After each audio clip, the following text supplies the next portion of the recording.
Bueno, entonces digo que la vamos a grabar, lo estoy grabando ahora, le va a salir ahí un recording.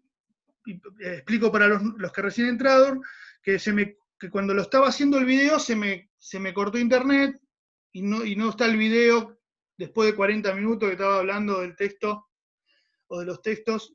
Así que lo grabo acá, así ya esto subo directamente para aquellos que no se pueden conectar hoy, más que nada. Bueno, nada, el texto es muy amplio.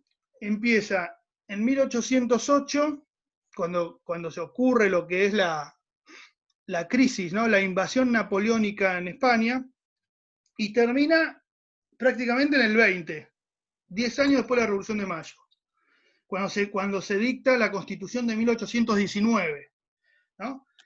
Que eso provoca el avance de las tropas del litoral, y en la batalla de Cepeda de 1820 se rompe esa unidad política que comenzó con la Revolución de Mayo, ¿no? 10 años de revolución, unidad política, se rompe esa unidad política con intentos de organización estatal, ¿no? Porque, digamos, ¿qué hacen los revolucionarios? Intentan organizar un Estado, primero dependiente de España, ¿no? No con miras independentistas en términos de calasianos, sino con una ampliación democrática y seguir la continuidad de una revolución iniciada en España. Yo sigo emitiendo gente mientras. Digamos, cuando comienza esa guerra de liberación contra las tropas francesas, una liberación nacional, y que deriva en una revolución democrática en España, una revolución liberal. Y eso continúa acá en América, que luego es al revés, ¿no? En términos de Galasso, digamos, comienza con una revolución democrática que deriva en una revolución de independencia, ¿no? Bien, entonces, en ese contexto de años revolucionarios hay intentos de organizar ese aparato político que tiene su centro en Buenos Aires. Y los tres intentos de organización estatal los porque son tres claves entre 1810 y 1819, digamos, 1820 vamos a poner, son cuando se produce la Revolución de Mayo y el secretario de la Junta, Mariano Moreno, empieza a diagramar un congreso para que vengan las representaciones del interior con miras a organizar el Estado o de qué forma organizarlo. Es decir, sabemos muy bien que el acta de 25 de mayo jura fidelidad al rey Fernando VII. ¿No? Es decir, eso es evidencia que no hay miras independentistas. La historia oficial que decía, no, es la máscara de Fernando, ¿no? Es decir, y Ascudi Ameguino de alguna forma también toma eso. En términos galasianos, no había ninguna máscara. El que quiere intervenir me dice, que quiere, Pere, quiero decir tal cosa. Yo avanzo. Lo que le pido es que apaguen los micrófonos, eso sí, mientras, para que no se, si hay ruidos, si no pasa nada. Entonces, el primer intento de organización del Estado, vos organizás el Estado cuando dictás un estatuto, una constitución, algo que organice jurídicamente un territorio. Entonces, el objetivo de la primera junta, por lo menos lo que planteaba Mariano Moreno y su grupo político, era organizar un congreso compuesto por todas las intendencias que había, es decir, desde el Alto Perú, Paraguay, la banda oriental, que vengan al Río de la Plata, a Buenos Aires, y se arme un Congreso General Constituyente, que determine una constitución y después a ver qué forma de gobierno. Entonces eso da lugar a la República, Hojaldre, y da lugar a la independencia. No lo dice explícitamente Mariano Moreno, que cuando puedan leerlo, es larguísimo. Miras para la organización de un congreso, no me acuerdo cómo se llama, él lo publicó en la Gaceta, que fue fundado por Mariano Moreno, la Gaceta de Buenos Aires, lo tiró en varios capítulos, en varias tiradas de la Gaceta, ¿no? Y todo es una obra monumental, lo pueden ver en internet, qué sé yo. Entonces ahí él tiene opiniones políticas muy importantes, ¿no? En lo que es Mariano Moreno en esa tirada. El segundo intento de organización estatal es la llamada Asamblea del año 13. ¿No? La Asamblea del año 13, que en el año 13, 1813, de nuevo se convoca a todas las provincias, y ahí empieza a haber un conflicto con la banda oriental. La figura de Artigas tiene ideas radicales para la época, opuestas a la mayoría de los que estaban en Buenos Aires, los porteños, ¿no? Y en un momento donde había que tomar medidas moderadas según los porteños. Y el tercer intento, que es el que logra dictar una constitución, primero declarar una independencia y luego dictar una constitución, es el Congreso de Tucumán, 1816. ¿Por qué Tucumán? Geográficamente, Tucumán es el medio de ese gran territorio que iba desde el Alto Perú hasta Buenos Aires y Mendoza. Todo ese entramado territorial, Tucumán es una situación, digamos, central. Y además era estratégico que hacerlo en Tucumán para que las provincias del norte lleguen, digamos, les sea más fácil llegar, ¿no? Las provincias del Alto Perú. Ahí en Tucumán sí se declara la independencia, pero la situación política internacional cambió totalmente. Entonces, el texto de Ternavasio plantea, no lo dice en esos términos, esto lo estoy diciendo yo, es decir, abarca todo un periodo de tiempo, de 1808 hasta 1820, donde en ese periodo hay 3 intentos de organización de este Estado, primero con miras a mayor autonomía y luego con una salida independentista de la metrópoli. Profesor, entonces, sí, díganos.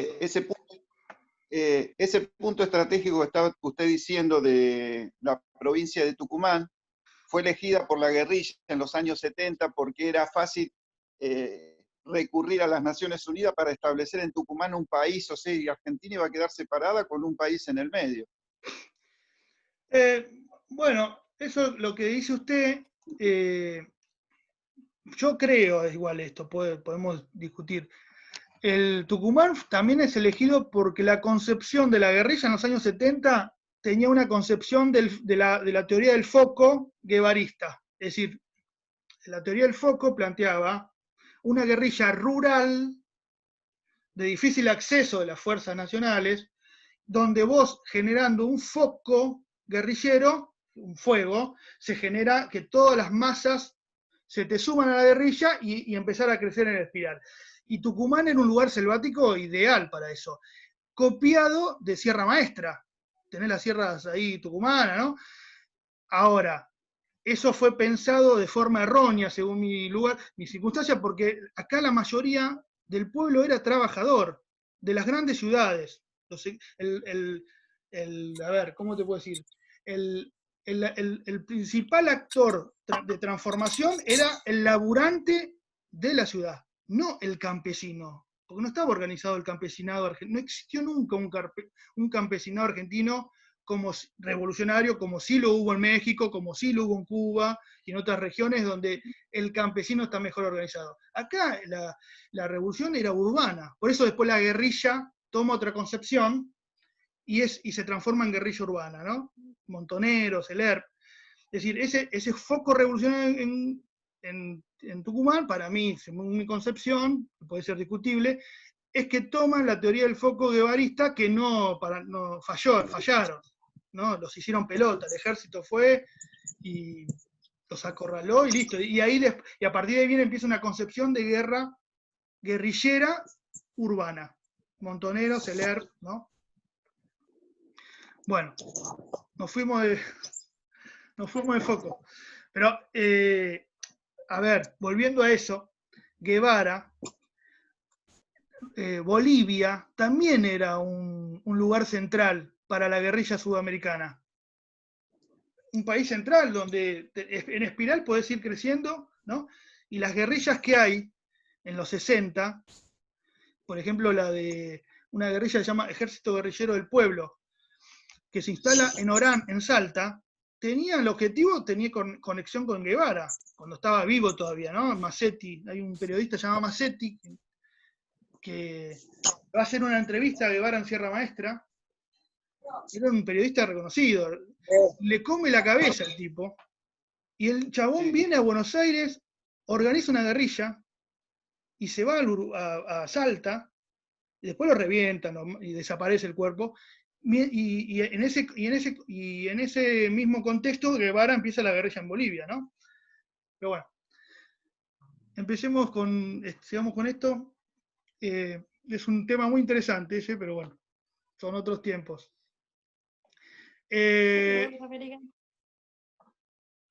¿Cómo? Que sí, Mara. Es otra americana, digo, estamos como americana 4, debe ser eso, no sé. No la hago, faltan como 200 años. Exactamente, dimos un paso muy importante, pero bueno, da lugar a esta discusión acá, está buenísimo hablar. Volvamos a Ternavasio. Entonces, es tan amplio el texto de Ternavasio, porque son 2 capítulos, yo lo que me hice fue hacer un punteo, más o menos para no perderme, que eso es lo que tienen que hacerse ustedes, una línea de tiempo, ¿no? Para ir organizando. Entonces, el Ternavasio empieza diciendo, ella, que durante 1808 y 1810 hay intentos de salvar esa crisis que comenzó en España. Intentos en América entera, en toda América, ¿no? En las colonias españolas en América, entre ellos el Río de la Plata. Y hay 5 caminos posibles, dice. Uno es aceptar el dominio de Bonaparte. Las autoridades podían decir, bueno, listo, aceptamos el dominio de Bonaparte y se acabó. En ningún lugar ocurrió, pero era una posibilidad. El otro era jurar obediencia a la Junta Central de Sevilla y luego el Consejo de Regencia, cosa que sí ocurrió. En el Consejo Central de Sevilla fueron aceptadas por todas las capitales. El Consejo de Regencia no. Por ejemplo, Río de la Plata no acepta el Consejo de Regencia. El Consejo de Regencia, recordemos, se forma cuando Napoleón ocupa toda España y en la isla de Cádiz, que es al sur de España, custodiada por la Marina británica, que ya empieza a ser aliada de España, se puede conformar una especie de gobierno de resistencia española, ponele, ¿no? Estaba todo ocupado España, menos en Cádiz, que era un lugar costero. Si ustedes ven en el mapa, es como una isla, que hay un puente que comunica. Y entonces, esa es la postura más aceptada, digamos. La otra, decía de Romacio, es establecer juntas locales. Que hubo un montón de juntas locales, que ahora vamos a enumerar ellas. En el Virreinato del Río de la Plata hubo 3. Hubo un intento de una cuarta, y luego se estableció la quinta, que es la Revolución de Mayo. La primera junta local es la de Montevideo, que ahora vamos a ir a hablar un poquito de ella. La segunda y la tercera son las del Alto Perú, Chuquisaca y La Paz. La tercera es el intento que hay en Buenos Aires, donde es sofocada por las tropas leales a Liniers, y la quinta es la Revolución de Mayo, ¿no? Esa es otra salida política para salvar, mejor dicho, no me sale la palabra, salvar, en beneficio de la corona Borbón, y en desmedro de Bonaparte, ¿no? De que se quería apropiar de las colonias. Y no, hay 2 más.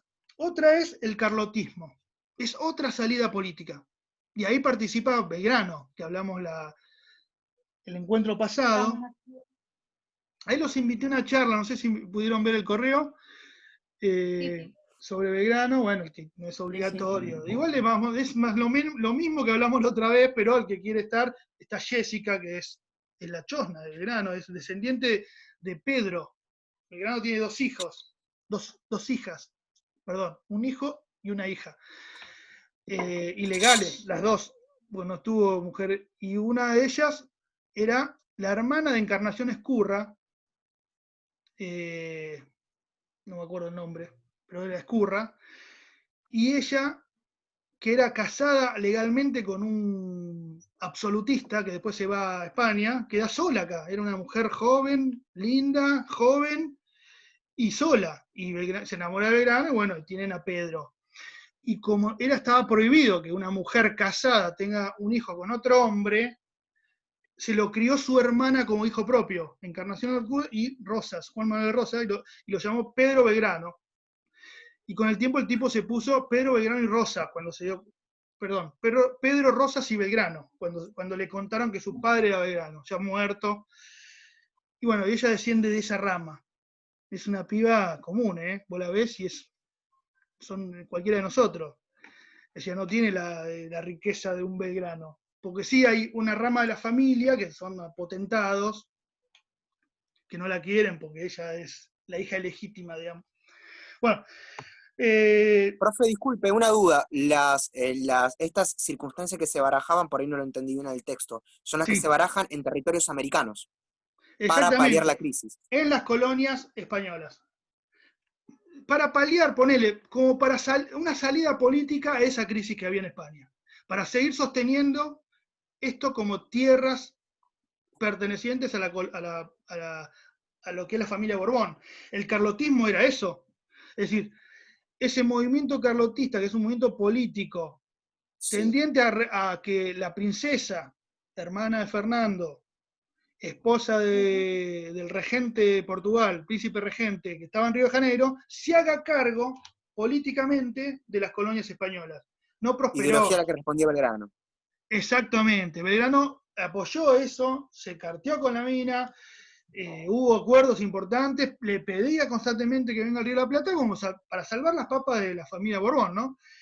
Claro. Obviamente con miras a transformar esa monarquía absolutista en una monarquía constitucional, ¿no? Porque la idea de Belgrano no era caer en el absolutismo nuevamente, sino tener un muñeco, un títere, con menos poder y poder llegar a plantear digamos, reformas en lo político, en lo económico y lo social. Que reine pero no gobierne, dice. Exacto, bien. O sea, sería una especie de transición no radical de lo que sería una monarquía absolutista a un estilo de gobierno democrático. Sí, pero esos son digamos, es lo que nosotros pensamos, ¿viste? No hay nada escrito sobre eso. Claro, una deducción histórica. Exactamente. Acá que dice, running de tiempo, qué sé yo. Bueno. Que no se va a cortar, dice. Porque parece un cartelito. Lo que hice es que lo que hice fue generar una cuenta distinta a la anterior y bueno, resultó. Claro, por eso la primera suele ser como de tiempo determinado. Le cagamos el capitalismo, ¿viste? Le hicimos la vueltita. Perdón, igual puede ser que Carlota después termine como denunciando o mostrando al movimiento independentista diciendo, mirá que, mandando cartas a los españoles diciendo, mirá que acá pasa algo. Exacto. Es decir, porque digamos, lo que plantea no me acuerdo en dónde está escrito eso, no sé si en el texto mío o en el texto de Spasán, no me acuerdo dónde está escrito, pero lo que pasa es lo siguiente, la corona británica no tiene una postura homogénea en el tratamiento del carlotismo. Hay un almirante, William Smith, que creo que se llama, no me recuerdo muy bien, que es la que alienta a que ella haga eso. Obviamente con miras a posicionarse políticamente. Y eso es el almirantazgo.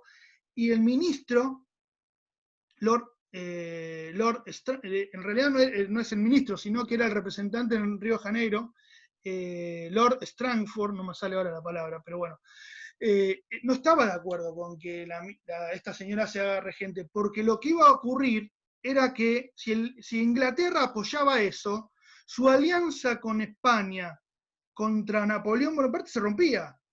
Entonces era una postura media, los ingleses son medio así, ¿viste? Ponen un huevo en cada canasta. Entonces, cuando tienen que tomar una decisión, es listo, a ver, la más práctica para Inglaterra. Entonces, cuando hubo que tomar una decisión, en base a lo que decía Jerónimo, ahí le dijeron, a ver, usted tiene que denunciar a esta gente que está mandando. Y ella lo hace. Lo que hace es denunciar a los que ella mandó para que empiecen a hacerle el caminito para cuando venga a Buenos Aires como princesa regente de las colonias. Entonces, en base a eso es Jerónimo. Entonces, el último postura, para no olvidarme, es la independencia total de España. Es decir, esa es otra de las formas de una salida política, cosa que no ocurrió ni entre 1808 y 1810. ¿No? Porque esto que dijimos es en el término de estos 2 años, que son 2 años que parecen siglos, ¿no? Sigue con que dice, ¿quién era el virrey del Río de la Plata en ese momento? Liniers, el héroe de la Reconquista, ¿no? La Reconquista inglesa. El tipo tenía enemigos políticos ahí dentro, y entre julio y septiembre hay un montón de decisiones que tiene que tomar Liniers, y donde hay sectores políticos contrarios que lo denuncian como pro-francés, porque era de origen francés.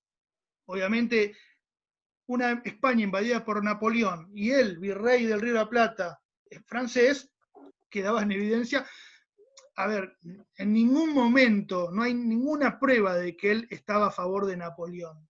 Él era fiel a la corona española, ¿no? Era de origen francés, pero no hay ninguna evidencia donde denote que estaba a favor de Bonaparte, ¿no? Por lo menos no hay ninguna prueba documental. Y la otra es que lo tildan también de carlotista, los enemigos. ¿Por qué lo tildan de carlotista? Porque Carlota le envía cartas a él. Él no le contesta jamás. No le contesta. Pero sin embargo, los enemigos políticos, para ensuciarlo, lo denuncian de carlotista. Todo eso va generando problemas dentro del Río de la Plata, donde había otros actores políticos que querían desplazarlo. El primer problema es cuando sucede el motín de Aranjuez. Cuando sucede el motín de Aranjuez, que Fernando VII se autoproclama rey de España y desplaza a su padre, y después viene todo lo de Bayona, ¿no? Las noticias cuando llegan acá llegan en julio esas noticias, julio de 1808. Entonces, ¿qué tiene que hacer el virrey? Jurar fidelidad al nuevo rey. Y pone una fecha del 12 de agosto.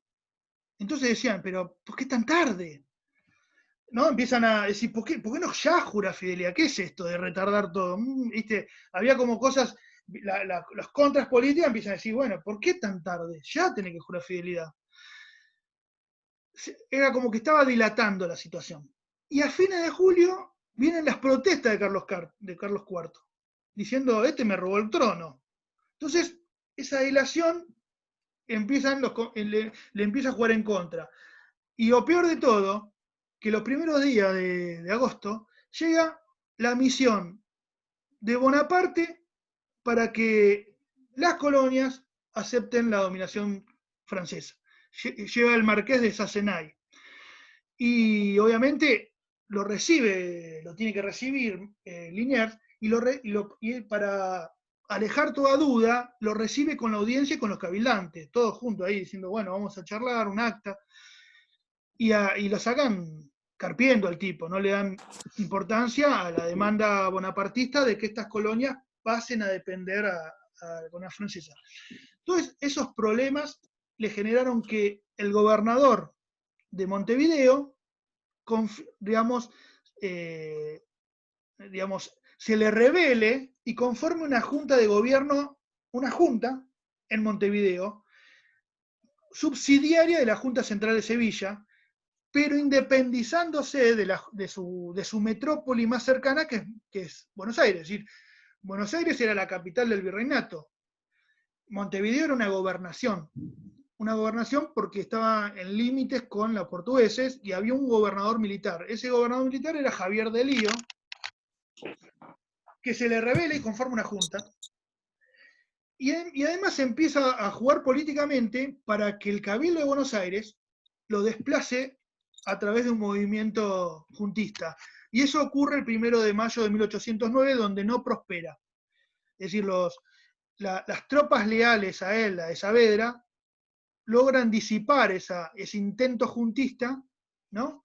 En ese intento juntista inclusive participa Mariano Moreno, ¿no? El líder de ese movimiento juntista es el principal monopolista, del comercio monopolista, que era el alcalde digamos, del Cabildo, ¿no? Que se llamaba Martín de Álzaga. Entonces, Mariano Moreno, miren la cintura política de Mariano Moreno. Hojaldre, él, un año antes, escribe la representación de los hacendados, ¿no? Que la historia liberal lo plantea como el sumum de la revolución, y el liberalismo económico, y el gran liberal pro inglés, que era Mariano Moreno, lo posiciona ahí, y Moreno es un abogado que el chabón le dicen, tomá, tenés que escribir, tenés que defender a los comerciantes, a los hacendados que quieren comerciar libremente, te pagamos, y el tipo hace la representación de los hacendados, pero luego participa de una sonada política donde el principal promotor era lo contrario al libre comercio, que era Martín de Álzaga, principal comerciante monopólico. ¿Se entiende? La cintura política, ¿no? Yo hoy soy esto, pero mañana soy esto. Y luego, y el tipo encima, porque esa sonada es disipada por las tropas, y a todos los meten preso, y él logra que no lo metan preso. Se defuma. Es más, Mariano Moreno no participa de ningún, ¿cómo te puedo decir? En esa jabonería de Vieites no está él. Pero pasa a ser el hombre más importante de la revolución. Y esto tiene que ver con su carácter y capital político que supo construir, ¿no? Que lo nombran a él secretario de guerra, ¿no? Que toma decisiones tajantes, que ahora vamos a ver. ¿Qué más? Bueno, finalmente lo que hace Liniers para salir de toda esta situación, jura fidelidad a fines de septiembre al rey Fernando VII, ¿no? Hacen la ceremonia, bueno, miren, yo le juro fidelidad, patatín y patatán. ¿Qué más? Bien, dijimos entonces que esto ya está. Bien. Sin embargo, ¿qué hace la Junta Central de Sevilla? Cuando ve todos estos problemas que había en el Río de la Plata, donde había intentos juntistas, la Junta Central de Sevilla decide enviar a un reemplazante de Liniers, porque Liniers era una especie de provisorio, el virrey provisorio, que es inédito. Acá lo que dice Ternavasio, que era inédito, el nombramiento de Cisneros. No dice nada de Liniers, pero era más inédito el nombramiento de Liniers. ¿Por qué digo yo esto? Porque no lo nombró ninguna representatividad española. Lo nombró el Cabildo de Buenos Aires. El 22 de agosto de 1806, cuando Liniers expulsa a las tropas inglesas, era el héroe. Entonces el Cabildo le echa las culpas de todo ese fracaso inicial que fue Sobremonte, ¿no? El virrey, lo desplaza políticamente, lo saca del mando militar, lo nombra Liniers y luego lo nombran virrey provisorio al tipo. Es decir, los criollos nombran al virrey. Jamás ocurrió. El que nombra al virrey es el rey. Entonces eso era más inédito. Lo que dice Ternavasio, que era inédito el nombramiento de un virrey por la Junta Central de Sevilla. Nunca había ocurrido, según ella. Y Cisneros viene con un objetivo. El objetivo es vigilar y castigar, dice Ternavasio. Es decir, vigilar aquellos intentos revolucionarios con miras independentistas o no, y castigarlos. Vigilar y castigar.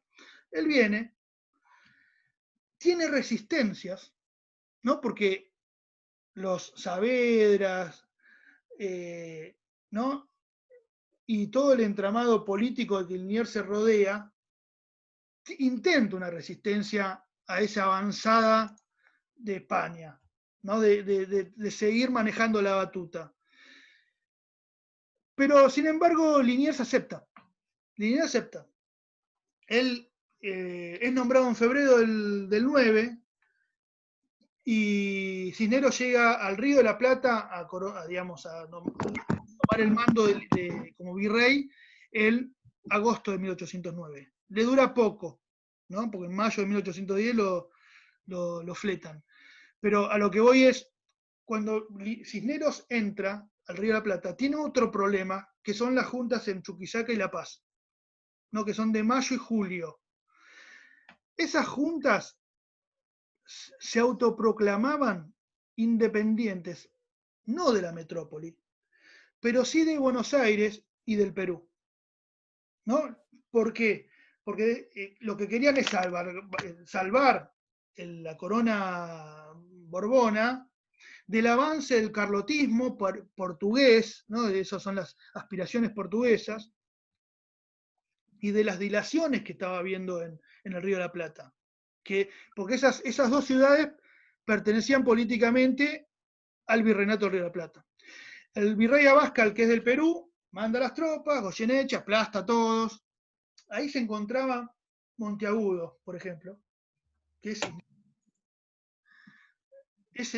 Monteagudo es un tipo que estuvo en todas. Aníbal Fernández, parece. Vos fíjate, estuvo ahí, en esa rebelión de Chuquisaca, que era una rebelión súper popular. Los postulados de Murillo, vos los leés, ¿no? Y son cuasi republicanos, ¿no? Y repartición de tierra, ¿no? Estuvo después con el morenismo. Ahora vamos a ver qué es el morenismo, Muerto Moreno. Él estuvo ahí, empezó a escribir en un libro, en una revista llamada Mártir o Libre. Y él empieza a postular ya ideas republicanas e independentistas. Después tuvo con San Martín en Mendoza, Chile, Perú. Y luego, cuando San Martín se va, está con Bolívar. Y parece que él escribió el congreso ese anfictiónico, ¿no? Que intentó hacer Bolívar allá en Panamá, que después fracasó, y después lo matan ¿cómo se llama? En Perú. Pero el tipo estuvo en todas, ¿no? Y además fue variando ideológicamente. Desde un jacobino republicano a ultranza, empieza a tener posturas moderadas monárquicas, ¿no? Porque empieza la situación política en el Río de la Plata varió. Entonces, si vos no te adaptás a esa situación política, no podés llegar a triunfar, ¿no? Hay algunos políticos que plantean, o libros de formación política que dicen, hoy pienso esto, mañana no sé, ¿no? Por eso, en política, muchas veces uno no puede llegar a entender, mirá, estos dos se pelearon y ahora están unidos, mirá, Lilita Carrió hablaba boludeces de Macri y después... En política eso es así. Vos tenés que tener cintura para formar frentes y llegar a tu objetivo, que es gobernar, y desde ahí transformar la realidad. Bueno, la figura de Monteagudo tiene mucho de eso y es muy rica para trabajarla, para escribir y para verlo cómo pensaba. Yo siempre tuve la idea de ponerme a escribir, me compré cosas, pero siempre tuve que posponer y escribir otras cosas. Bueno, entonces, dijimos,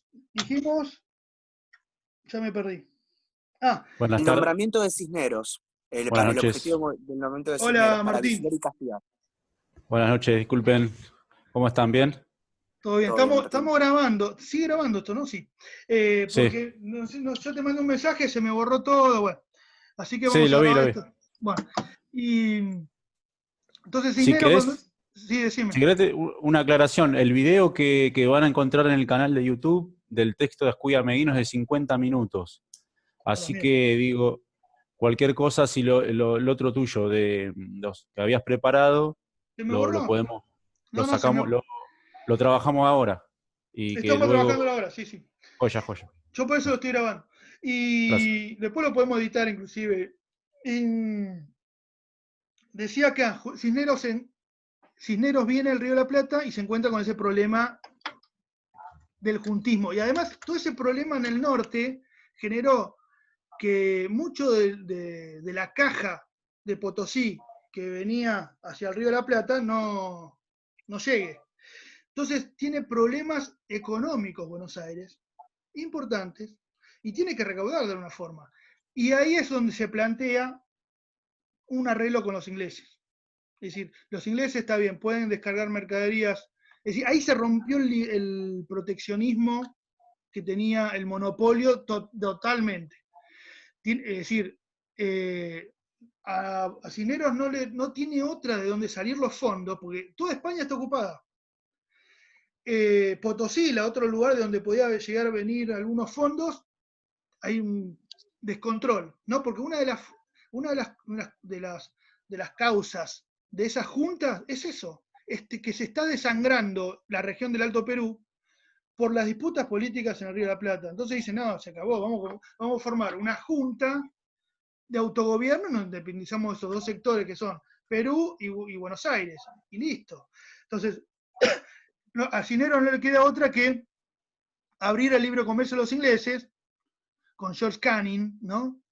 Dijimos el otro día, es un tratado de libre comercio, y como única forma de recaudar algo en la aduana, ¿no? Algún impuesto del comercio inglés para generar fondos para poder pagar la tropa, los sueldos atrasados, todo el problema que tenía el Río de la Plata.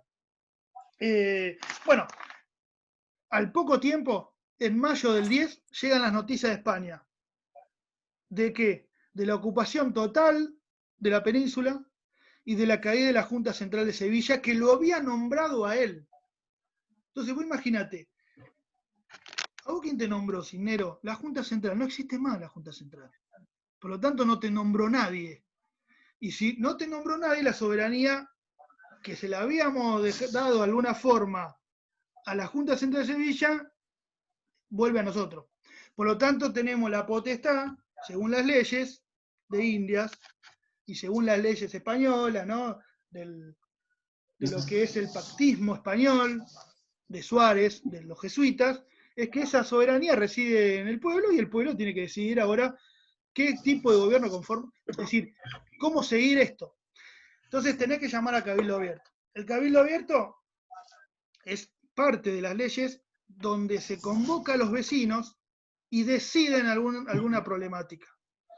En estas cuestiones, el Cabildo Abierto del 22, es decir, del 18, o llega la noticia, van y lo apretan a Cisneros y le dicen, usted tiene que llamar a Cabildo Abierto, especialmente esa juntada en la jabonería de Vieites, ¿no?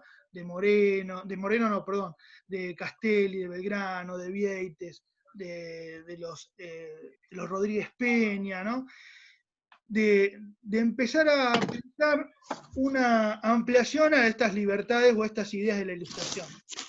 Entonces, llaman a Cabildo Abierto, dicen que hubo 450 invitaciones, de las cuales solamente 250 llegan a concurrir, y ahí la primera discusión es, porque era una asamblea, imagínense una asamblea, ¿no? Eso es, el Cabildo es una asamblea. Entonces ahí se empiezan a tener posturas. Hay algunos libros que recogen los discursos, inclusive, que estaban en las actas, ¿no? Donde los españoles ultra absolutistas se negaban a que... Es decir, era, ¿Cisneros continuaba o Cisneros tenía que caducar? Esa era la discusión. Se impone esta segunda, ¿no? Como primera discusión. Y la otra discusión es en base a quién va a tener la facultad, o quién va a tener la facultad de elegir a esta nueva junta de gobierno, sostenedora de la monarquía borbónica, ¿no? Ahí también hay una discusión, creo que el libro de Ternavasio no la plantea, pero la discusión es la de Castelli, decía, el que debe elegir la junta es el pueblo. Y Saavedra, que era más moderado, dice, no, y el jefe del regimiento más importante, no, que la postura la tenga el Cabildo, que el Cabildo elija la nueva junta. Todos esos son votos, ¿no? Que se ponían votos y después se cuentan. Ese contaje de votos triunfa la postura de que el Cabildo debía elegir y que Cisneros tenía que caducar. Eso se cuenta el 23. Y el 24, el Cabildo arma una junta. Y una junta presidida por Cisneros. Entonces los otros muchachos de esto nos están cargando. Es decir, decidimos que Cisneros tenía que caducar y lo eligen a Cisneros como presidente de la Junta, nos están cargando. Entonces ahí va la gran, ¿no? Esa gran escena, el pueblo quiere saber de qué se trata, ¿no? A ver, ¿qué es esto? Ahí está el pueblo, ahí arrasamos con todo, y ahí, esta es la Junta. Y la Junta representa los intereses de este frente anti que plantea Ascuyameguino, que plantea Galasso. En palabras de Ascuyameguino, ese frente era con ideas de independencia. En palabras de Galasso, ese frente era con ideas generales, ¿no? Por eso digo, no todos, generales, gran mayoría, con una ampliación democrática y con miras a no a romper con España, sino a mejorar, a tener más autonomía y que las ideas de la Ilustración empiezan a implementarse, ¿no? La igualdad, la libertad. Entonces, ustedes fíjense en esta junta de gobierno que se conforma por un presidente, que es Saavedra, ¿no? El jefe de patricios, 2 secretarios, Moreno, Juan José Paso, los 2 abogados, y 6 vocales, donde estaba Belgrano, Castelli, que eran primos, y además eran abogados. Después está Alberti, el representante del clero, ¿no? La iglesia. Larrea y Ascuénaga, representante del comercio, y 2 españoles nacidos en la península. Por eso la historia oficial dice anti-española. ¿Y qué hacían esos españoles ahí? Dice Galasso. Y el otro es Ascuénaga, que es un subordinado de Saavedra, también hombre de Saavedra, un militar. Entonces, esa junta compuesta por representantes de la sociedad, ¿no?, colonial, es la que se hace cargo y jura fidelidad a Fernando VII. Si vos lees el acta de 25 de mayo, juramos fidelidad al rey Fernando VII, que resguardamos patatín y patatán. Y tiene un montón de cosas más. Profe, sí. Una pregunta. ¿Y los 2 españoles que nombró, quiénes eran? Larrea y Mateu. Ah, perfecto. O sea, españoles eran todos, porque digamos, esto era España, pertenecía a España. Y además, en 1809, recuerden que la Junta Central de Sevilla declaró estos territorios como parte de la nación española, ¿no? Como forma de ganarse esos territorios, porque no éramos colonia, sino que éramos parte del territorio español, de ultramar, pero éramos parte de España. Ahora, eran tratados como de segunda. ¿Por qué? Porque cuando se convoca a tener representantes, esa representatividad era desigualitaria, ¿no? En habitantes y además en cantidad de habitantes y además en cantidad de representantes. Cuando allá eran 2 por provincia, que era 1. Y entonces ahí te están tratando de forma desigual, ¿no? Cuando se convocan a cortes, bueno, eso va más adelante, pero a lo que voy es, dijimos que llegamos a 1810, ya me pierdo. Me perdí.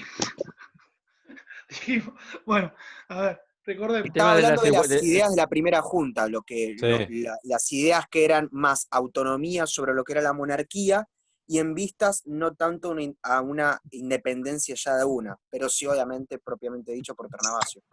Sí. Bueno. Perdón. Sí. Pero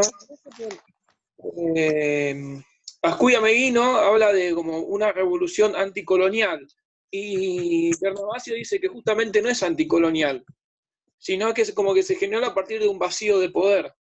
Sí. Me parece como lo dice claramente. Sí, sí, perdón. Justamente, claro, él dice que es anticolonial, pero que no fue una revolución social. ¿Sí? O sea, comparar los 2 autores con el hecho histórico es como que medio complejo. Pero si vamos directamente, o sea, el relato de Martínez es el relato de lo que Ascuy Ameguino llama como rótulo de la Semana de Mayo. Y Ascuy es como que desarrolla mucho más, digamos, y lo profundiza, que está bien todo, porque yo en el video lo que indicaba es que la propuesta, no sé si es la mejor, pero es muy acertada la mirada de Galazo, la de Ascuy con la de Ternavasio, porque es como que complementa una mirada muy, muy completa, muy variada. No sé si la mejor, pero la verdad que... Entonces, claro, Ascuy dice, en términos marxistas, no es una revolución social.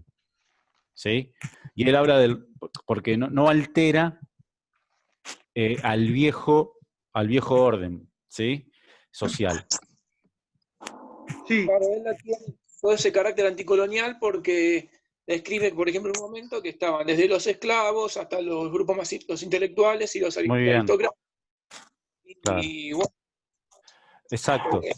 Lo marca también. Exacto. En el trayecto 2, el capítulo tiene son 7 trayectos. En el 2 habla de la cuestión social. Y en la cuestión social describe los sectores sociales. Y ahí ya rompe con todo esto de que los esclavos no participen, sino que describe y hace una salvedad entre la élite de criolla y este sector que realmente era el pro-inglés, que ese era el sector que después va a hacer el camino contrarrevolucionario, es el otro camino de Mayo. ¿Sí? Y esa es la mirada que después deja Mitre, por ejemplo, de Moreno. ¿Sí? No sé si va por ese lado. Sí, sí. Lo que los 3 autores, la autora y los 2 autores, plantean que el frente revolucionario era heterogéneo. En eso coinciden todos. Ascuy Ameguino, Galazo, inclusive Ternavasio. Ternavasio lo que dice, no sé si es lo que vos querías plantear, habla, sí, está bien, el vacío de poder, pero después luego dice que el término independencia es ambiguo. Las posturas de independencia que hay en esos primeros años es un término ambiguo, porque te da lugar a que vos pienses independencia de qué, de España o independencia de Francia. Es decir, que los españoles independicen de Francia. No es claro. Hay algunos que tienen una independencia de España y otros independencia de Francia. Hay ambigüedad en ese término. Eso es lo que dice... no lo dice como lo digo yo, no, esto es independiente de Francia, España, pero dice que el término es ambiguo, el término independencia. Además, independencia puede ser, dice, esto sí lo dice Ternavasio, puede dar lugar a mayor independencia. Es decir, mayor autonomía, pero no cortar con la metrópoli. ¿No? Es un término ambiguo, según... Ahora, esto que ocurrió en Buenos Aires, había que exteriorizarlo a todo el territorio virreinal.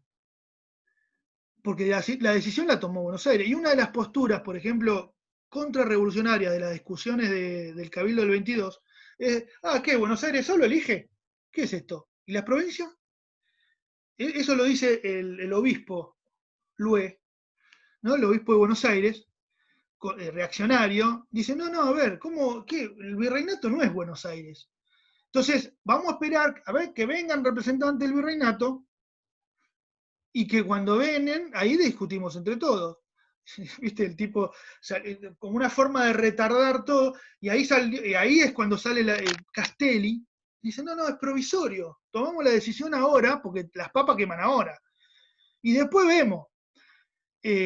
Entonces, la celeridad de tomar una decisión es ya. Si vos retardás todo, Napoleón ya te viene con... ¿no? En otros términos lo decía, pero más o menos quiere decir eso. Entonces, cuando se dicta el acta del 25, queda implícito también que se enviarán circulares a las capitales del virreinato para que envíen representantes. Y hay 2 circulares. Es decir, en realidad, una es el acta y el otro es la circular del 27. Y esas 2 circulares que hay, es decir, esas 2 una es una circular porque se envía a las provincias, la otra lo dice el acta. Se contradicen, porque una dice que conformarán la Junta y la otra es conformarán un cuerpo aparte. Y esto es lo que quería Moreno, lo que yo decía al principio. Es decir, que las juntas, los representantes elijan, armemos un Congreso General Constituyente y vemos qué tipo de gobierno y qué sale de ahí, qué constitución.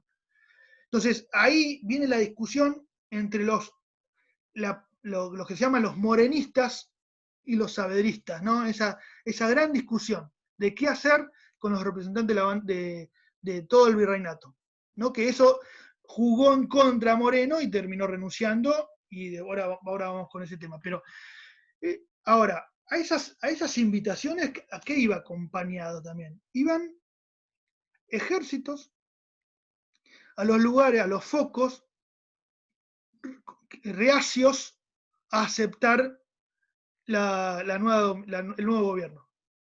Había 3 focos generales, en realidad 4, ponele, importantes. El primero era Córdoba.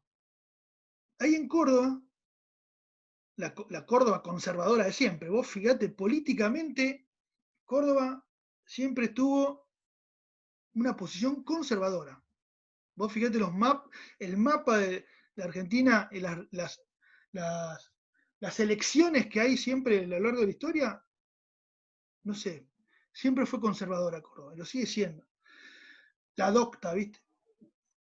Y ahí estaba Liniers. Liniers, cuando viene Cisneros, se va a vivir a Córdoba, el tipo. Y era el hombre importante.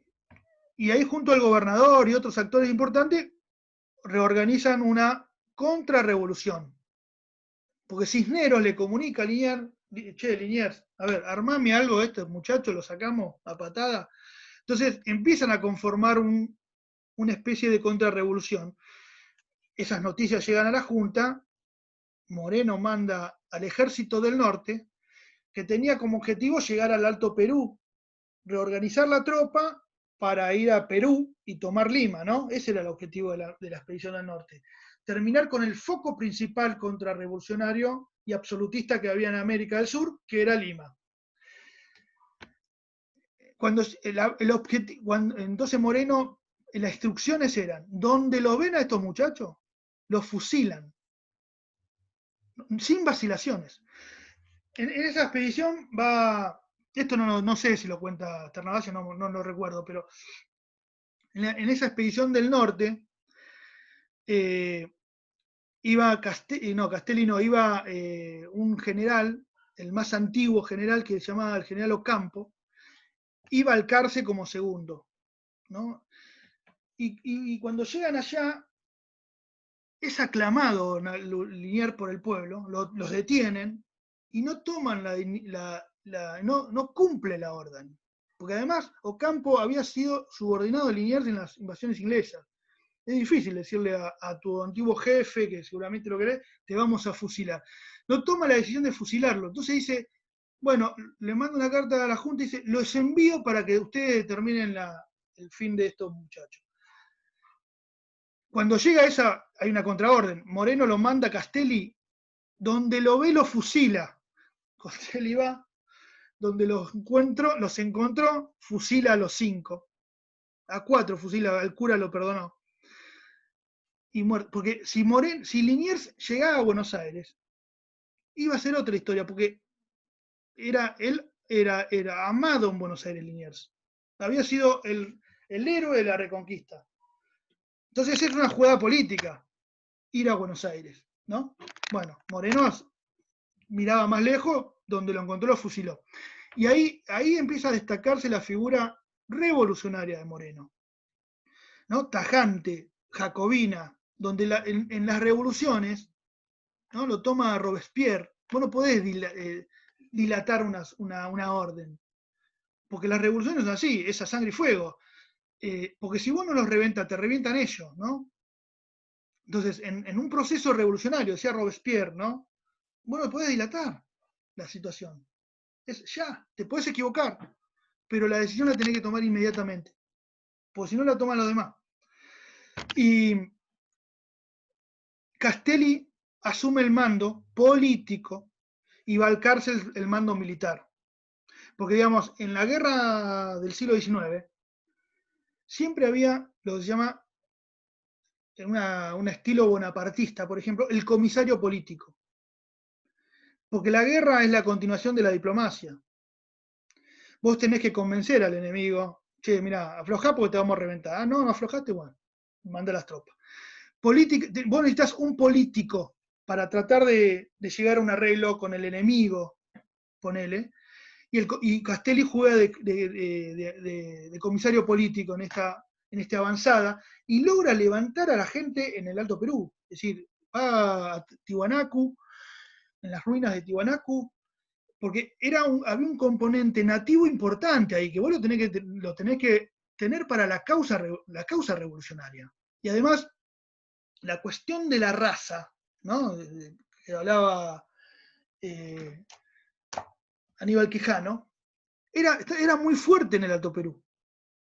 Y el criollo no quería salir de esa diferenciación con el cholo. Por lo tanto, ganarse a la revolución, a ese sector importante en el Alto Perú, era políticamente viable.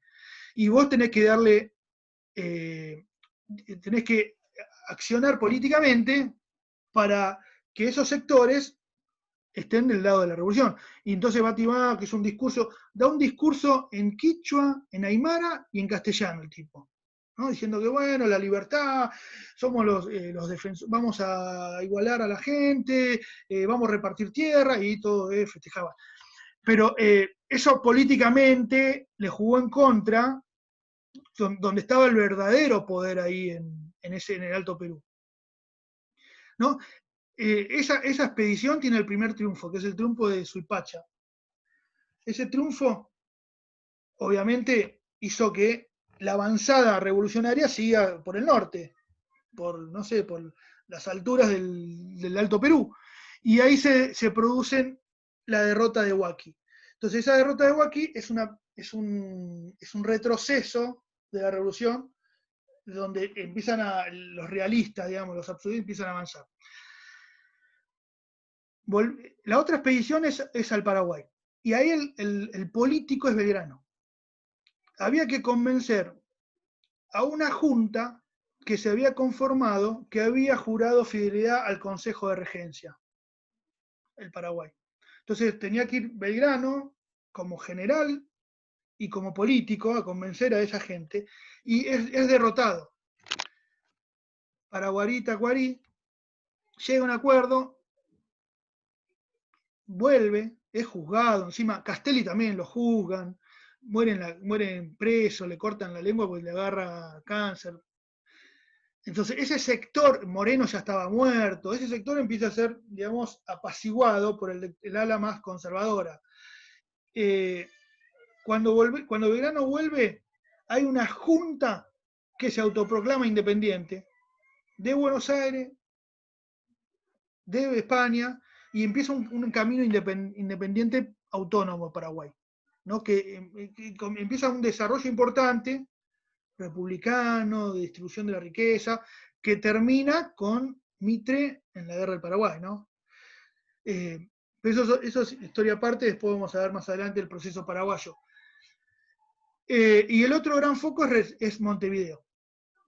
Artigas, que era general de Blandengues, se va del lado de la revolución, y los realistas son sitiados en Montevideo, que el sitio de Montevideo duró hasta 1814.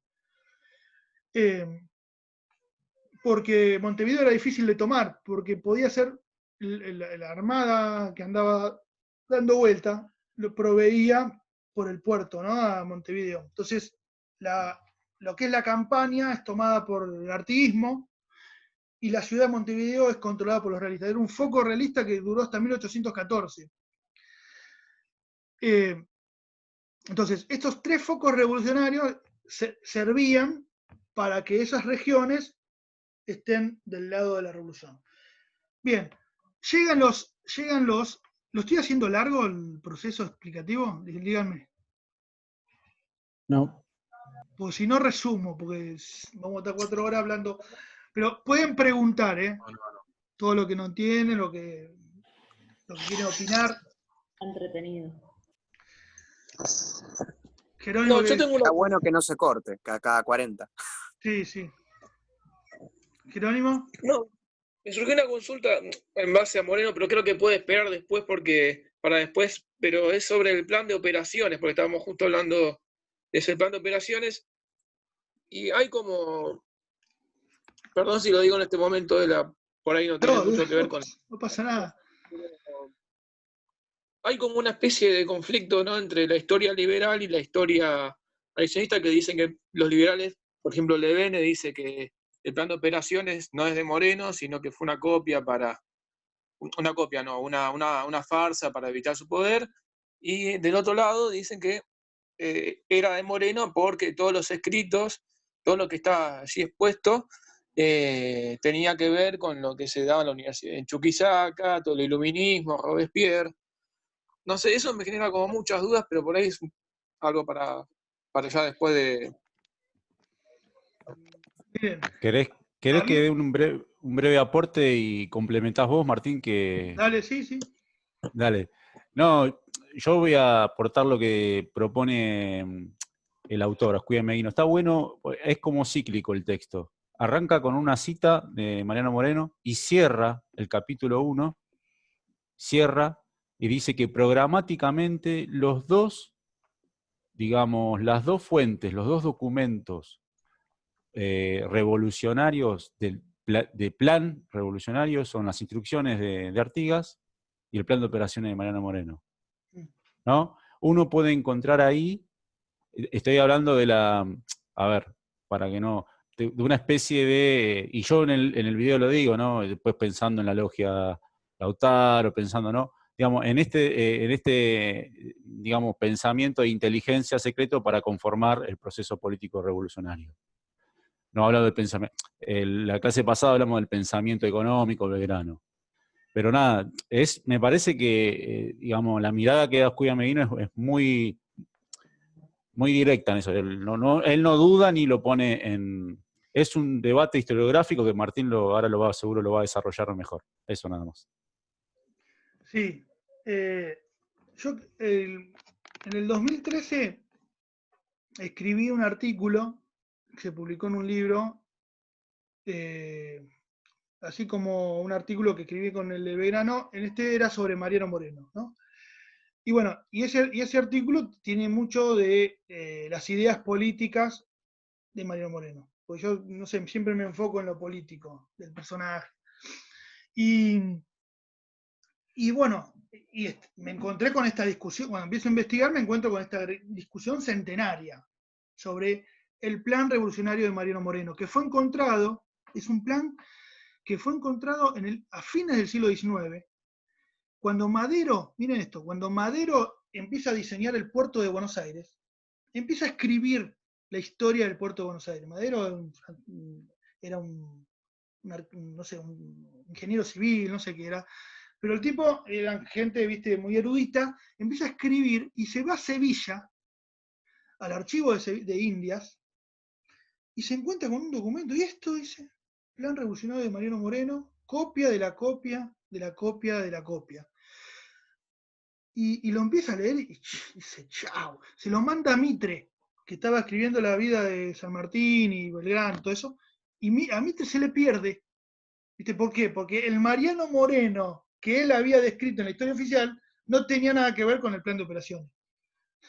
Se le perdió. Entonces el tipo fue, porque además la copia era copiarla, no había fotocopiadora. Saca otra y se lo manda a Enrique Piñeiro, que era otro historiador que estaba recopilando escritos de Mariano Moreno.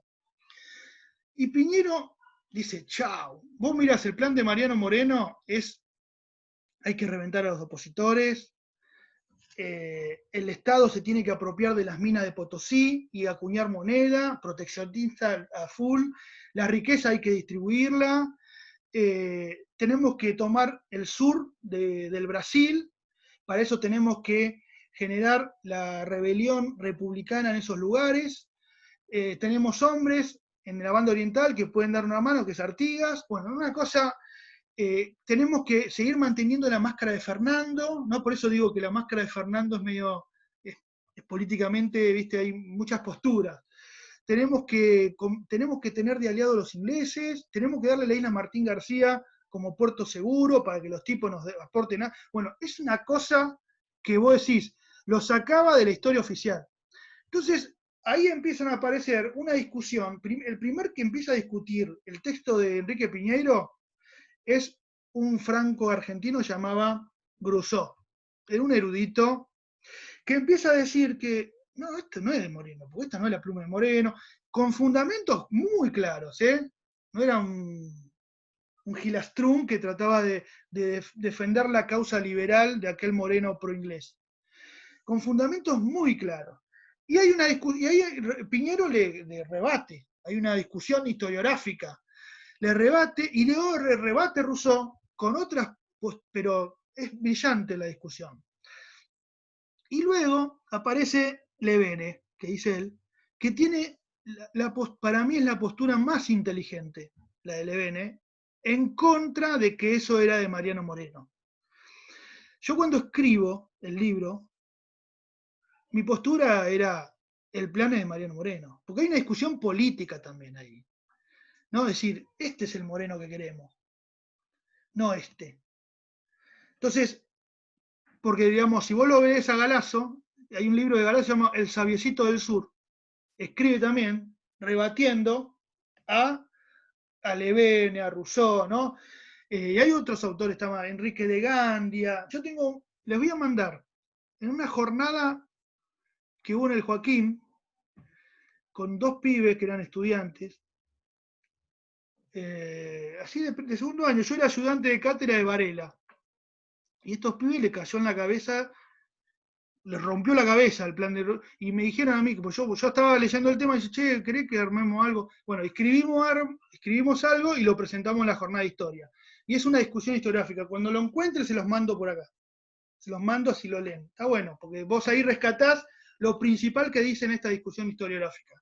Lo escribí yo y 2 pibes más, que hoy ya son egresados los 2. Ariel Vera, vos lo conocés, Martín. Ariel Vera, que está en el grupo de nuestro, y el otro Fabián Coronel, que ya egresaron. Pero Levene tiene la postura diciendo, no, a ver, muchachos, esto lo hicieron los contrarrevolucionarios que querían ensuciar a la revolución de jacobina, de sanguinaria, de proteccionista, de republicana, y lo escribieron espías portugueses, que vienen acá, Felipe Contucci y todo, y es más, agarra el tipo, hace una investigación caligráfica de ese documento de Sevilla, y era la letra de él, no de Felipe Contucci, sino de otro, que no me acuerdo el nombre, era la letra de él, científicamente, caligráficamente era la letra de ese chabón. Entonces, ese no espía. Entonces, ¿para qué servía?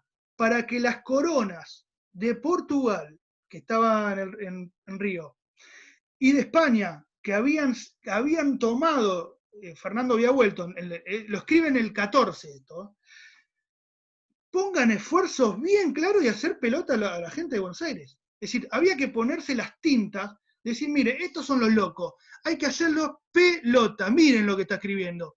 Entonces, es una postura muy inteligente la de Levene. La verdad que cuando lo escribió quedaron despatarrados pero después se encontraron nuevos documentos.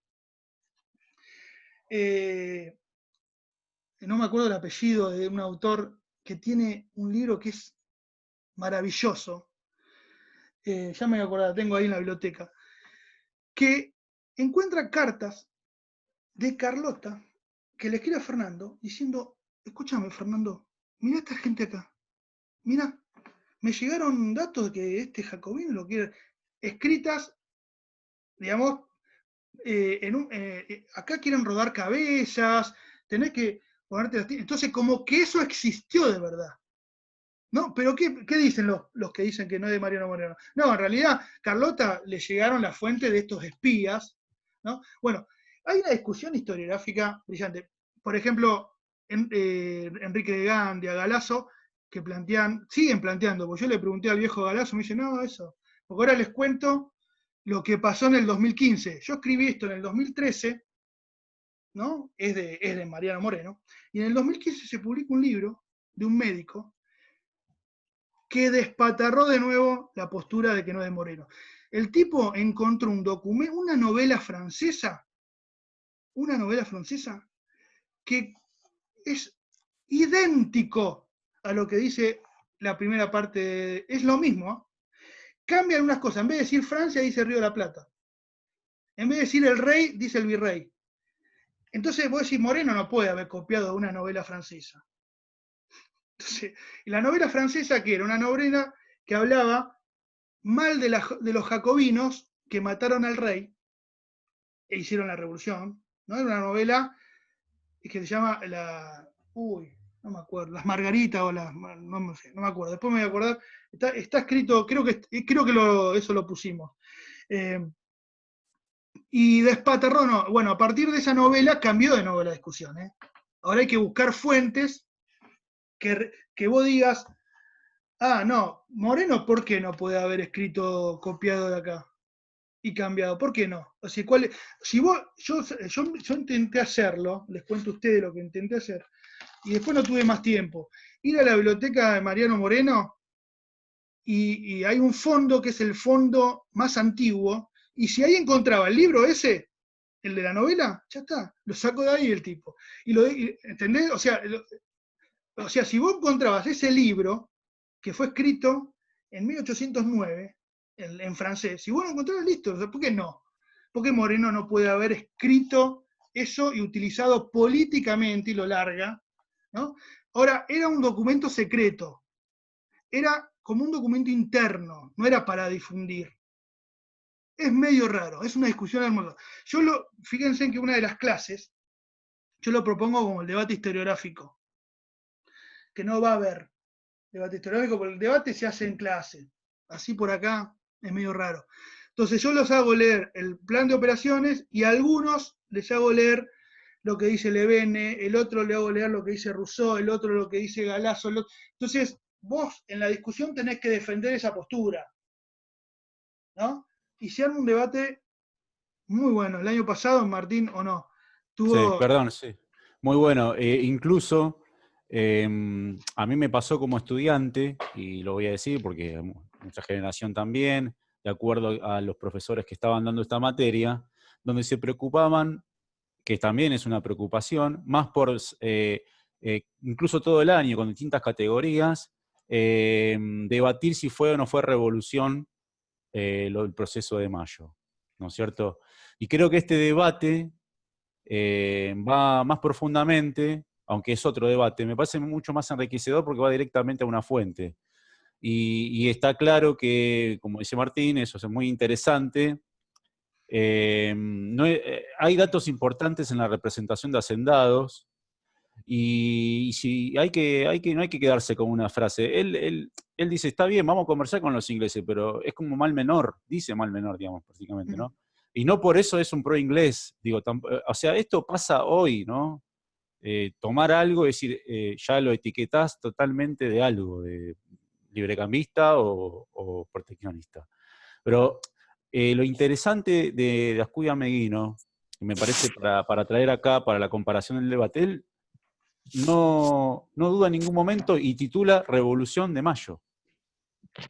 O sea, no pone en duda que fue una revolución. Y yo intenté explicar esto, por eso me extendí en el video de 50 minutos, porque entré por la cuestión de lo semiótico. Y lo semiótico, nosotros estamos atravesados por lo semiótico hoy. ¿Qué significa la revolución? ¿Qué significa? Él dice, en una parte del capítulo, dice la revolución y los revolucionarios.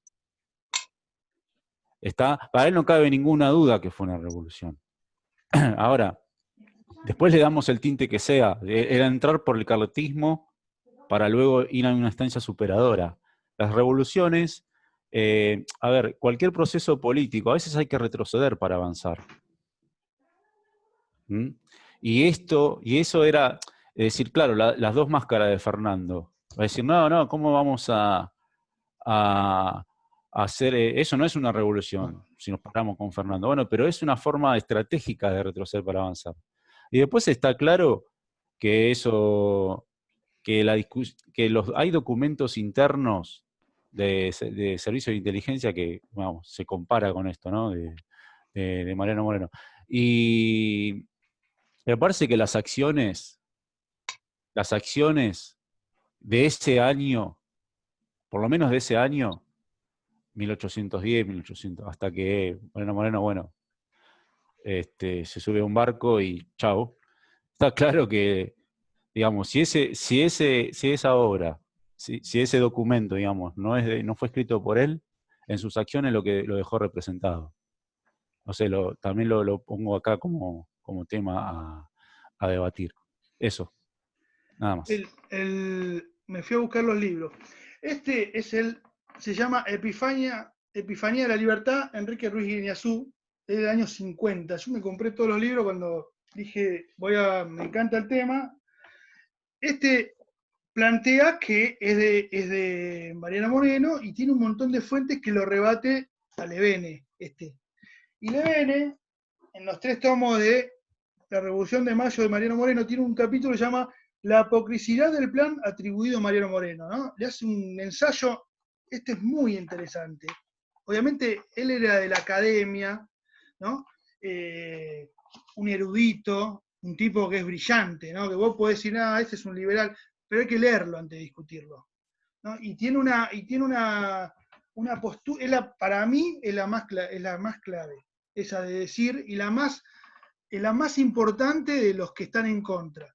Y el otro es de Gandia, Las ideas políticas de Mariano Moreno, donde plantea que es de Mariano Moreno y tiene un montón de ideas.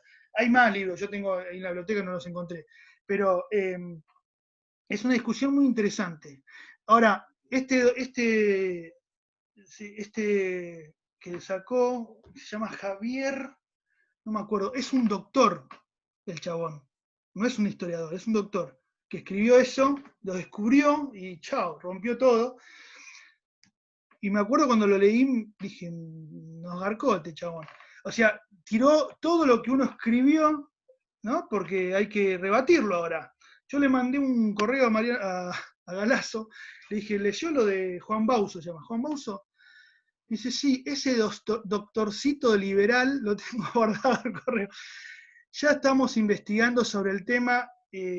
Lo que quiere hacer es, no sé, es una avanzada de no me acuerdo, pero lo tildó de doctorcito liberal. Y después no sé si él siguió escribiendo sobre el tema. Es difícil de rebatir, ¿no? Pero bueno. Bueno, sigamos con el tema. A ver, ya me perdí yo. Bien. Dijimos que la opción de elegir representantes de las provincias tenía como función, según Mariano Moreno, conformar un congreso. Pero la otra postura, la de Saavedra, que era una postura más conservadora, lo dice Ternavalla, lo dice Ascuya Meguino, lo dice Galazo, decían que esos diputados tenían que integrar la Junta, no una Junta aparte, que delibere una constitución, no. Conformar la Junta. Y se formó la Junta Grande. Y políticamente ahí es derrotado Mariano Moreno, renuncia, lo mandan en misión a Inglaterra a buscar armas y muere en alta mar. El capitán inglés le da una dosis y el tipo que tenía vómitos y murió. Ahora, es un misterio, ¿no?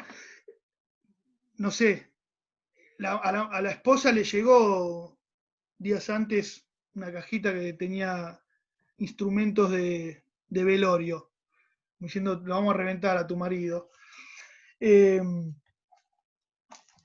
La cosa que, o sea, Saavedra dice, no hay nada documentado, ¿no? Hay algunos relatos que plantean que Saavedra hizo falta tanto agua para apagar tanto fuego, ¿no? Lo denominaba, hay en cartas que lo denomina el Robespierre de Latinoamérica, o de Buenos Aires, no me acuerdo, el Robespierre del Río de la Plata. Entonces, el tipo era Robespierre dentro de ese frente, porque lo planteaba, es decir, esto no solo aparecía en el plan de operaciones, que puede ser discutible, sino que hay cartas que dicen, hay que reventarlo, hay que arcabucearlo, esa es la palabra que usaba. Lo arcabucean donde lo ven. Hay que arcabucear, es decir, Robespierre te cortaba la cabeza, acá te arcabuceaban. ¿Qué iba a decir, Martín? No, sí, un aporte más respecto a lo cultural, porque nosotros estuvimos tratando en la primera unidad la cuestión de los trabajadores de la cultura. Y en esto de los semióticos, de pensar a Mariano Moreno con la Gaceta de Buenos Aires y todos los diarios, los periódicos que se fueron dando en el siglo XVIII, en todo, que presenta el mapa, que presenta el texto de Mara Espasande, de la colección de Ana Jaramillo, está claro que el proceso para él o para ellos y ellas de ese momento, sin la voz y sin la palabra escrita, no había un proceso revolucionario. Y ese también puede ser un fundamento y es una buena fuente que complementa más la figura de Mariano Moreno y que el debate, digamos, como sujeto histórico, va más allá de la autenticidad que ya el debate es estupendo. El Martín lo relata. El año pasado nos dividimos en grupos y bueno, y cada uno tomó una postura.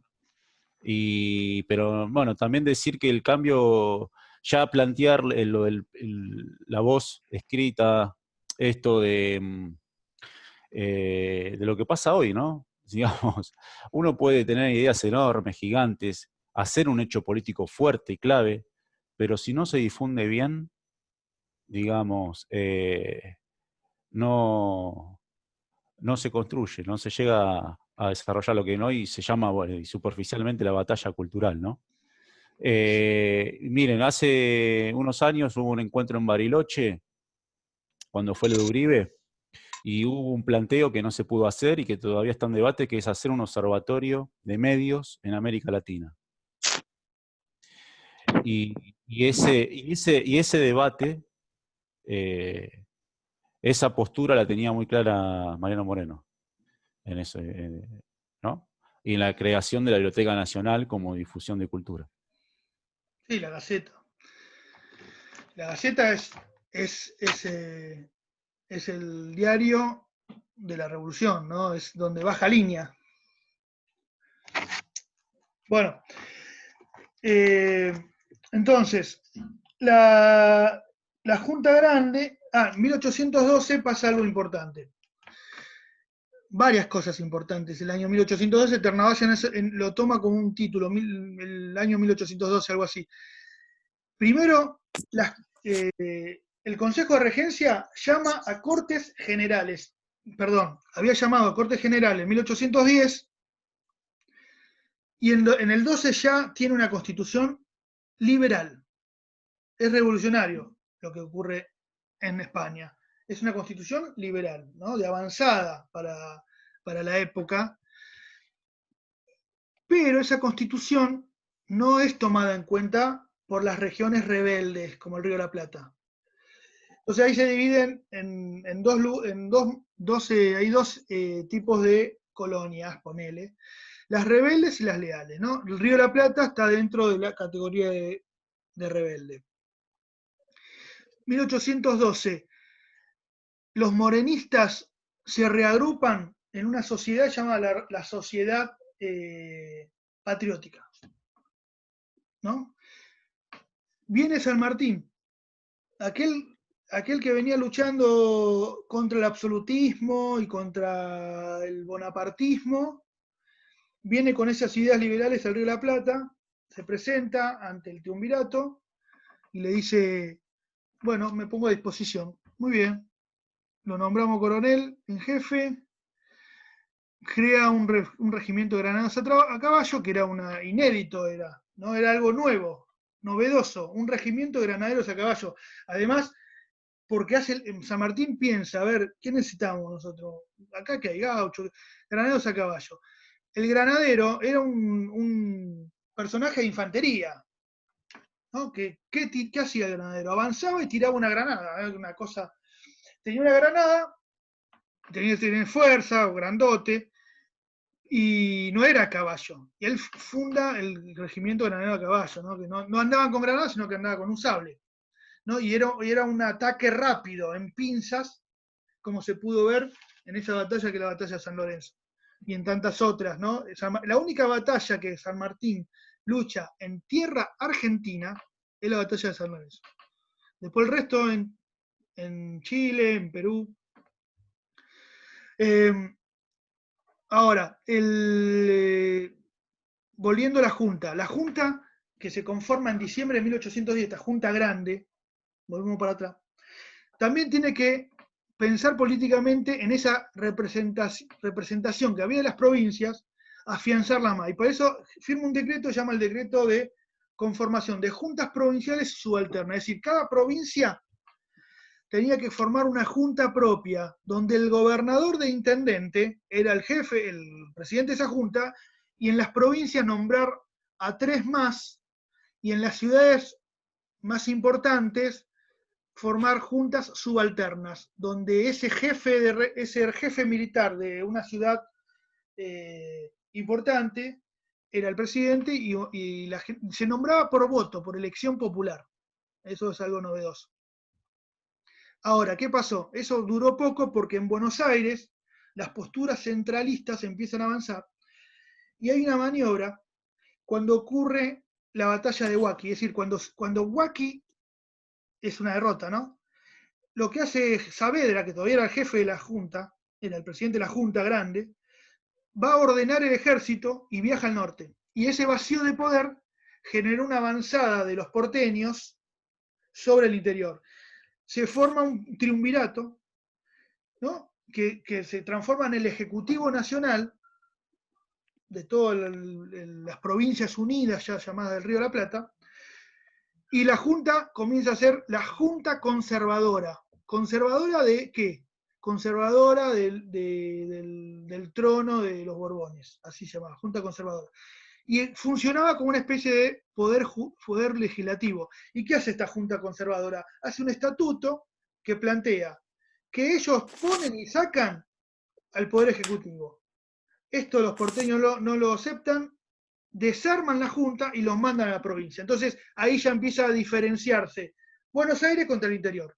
Ya la revolución no tiene representación en el gobierno con el interior. Y eso es un fracaso político, porque eso le juega en contra. En el 12, esto es en el 11. En el 12, estos dos partidos, ese partido político, ponele, que era la Sociedad Patriótica, algo que me olvidé, en el 11, antes del triunvirato, durante la Junta, hay un movimiento de los saavedristas para sacar de la Junta a todos los morenistas que había. Entonces, lo que hace Saavedra es hace una movilización popular, ¿no? Trae a la gente de las afueras de la ciudad, los moviliza con el ejército, ¿no? Y con un petitorio exigen que Saavedra tenga todo el poder y que saquen a todos los morenistas de la Junta. Obviamente esto es una maniobra política de Saavedra, ¿no? Porque Saavedra le habían bajado el pedestal un decreto de Moreno, que es el decreto de supresión de honores, ¿no? Porque Saavedra se creía que era el emperador. Entonces, Moreno escribe un decreto diciéndole el presidente de la Junta es igual a los integrantes de la Junta. No es un presidente por encima de todos. Todos somos una Junta. Vos sos presidente, bueno, firmás, pero no sos mejor o mayor poder. Entonces, ese secreto de supresión de honores lo firmaron todos, inclusive Saavedra lo firma con desgano, y por eso dijo que era el Robespierre, lo odiaba, ¿no? Entonces, ese movimiento popular del 4 y el 5 de abril, que es muy interesante hacer un análisis de eso, lo barre a todos los morenistas de la Junta. El morenismo se empieza a rearmar en esta sociedad patriótica y San Martín, que vuelve, junto a los militares, como viene de Alvear también, entre otros, conforman lo que se llama la Logia Lautaro. Esta Logia Lautaro tenía ideas ultraliberales del ala democrática. Después Alvear es como que rompe con eso, y conforman un grupo que desplazan a la Junta, al triunvirato, hacen un golpe de Estado, ponele, y nombran a otro triunvirato con miras a reorganizar el Estado, llamando a las provincias nuevamente en una Asamblea General Constituyente, que es la Asamblea del año 13. Es decir, esa es la segunda. ¿Se acuerdan cuando empezamos que hablamos que el primer intento es el morenista? Ahora es este. ¿Con qué? Con las miras de firmar una constitución y dictar la independencia y firmar una constitución, ¿no? El panorama en 1813 había cambiado. Es la primera vez que esa junta o esa asamblea no jura fidelidad a Fernando VII. Y además fue muy transformadora porque con miras a la independencia, se crea el escudo nacional, la bandera de Belgrano, que había sido creada en 1812, y miren esto, qué loco, 1812 cuando arriba la bandera celeste y blanca ahí en Paraná, en Rosario, funda 2 baterías, las 2 baterías de cañones, ¿no? Que servían para custodiar, cuando venían las naves por el Paraná, ¿no? Bombardearlas con estas baterías. A una la llamó Libertad y a la otra la llamó Independencia. 1812. ¿No? Entonces vos fíjate cómo. Ahora, ahí está la discusión. ¿Independencia de quién? ¿Del Río de la Plata? ¿De España? ¿No? Hay discusión. Los colores de la celeste y blanca son los colores de la familia Borbón. Vos ves las tiras de la familia Borbón, es celeste y blanca. Entonces, Belgrano tiene posturas independentistas, es una gran discusión. Después sí, después claramente independentista. Ahora, 1813, libertad de vientres, es decir, no hubo una suspensión de la esclavitud tajante, porque si no rompes tu frente donde hay esclavistas seguramente. Entonces vos decís, bueno, a partir de ahora los niños que nacen son libres, ponele, ¿no? Los instrumentos de tortura se suspenden, la Inquisición, la mita, el llanoconazgo. Hay una ampliación democrática importante en esa Asamblea de 13. Pero no se decreta, o no se dicta la Constitución, ni se declara independencia. Porque empieza a haber posturas contrarias. A ver, Salazar, ¿qué dice? El rojo y el blanco de la bandera de Perú son los mismos colores del Reino de Castilla. Muy bien. ¿Sí? Y la crea San Martín, esa bandera, ¿no, Willy? Bueno. Sí, exactamente, lo crea San Martín. Hay una fábula en cuanto a la creación esa, de que se quedó dormido en una palmera al momento de desembarcar, llegando a Perú, y vio unas aves de color rojo y blanco y crea la bandera. Pero después se nota que la bandera es en base a la bandera del Reino de Castilla. Exacto, sí, sí. La declaración de la independencia de Perú, que lo nombran protector a él del Perú, a San Martín, la hace Monteagudo, la escribe Monteagudo. Exactamente. Bueno, hay que volver sobre Monteagudo. Lo que pasa, todavía no, tengo un montón de libros. Sí. Otro referente, Monteagudo, que estuvo en el levantamiento de Chuquisaca con los indígenas armando todo el proceso previo. Así que sí, las ideas y las acciones iban desde el Alto Perú al Río de la Plata.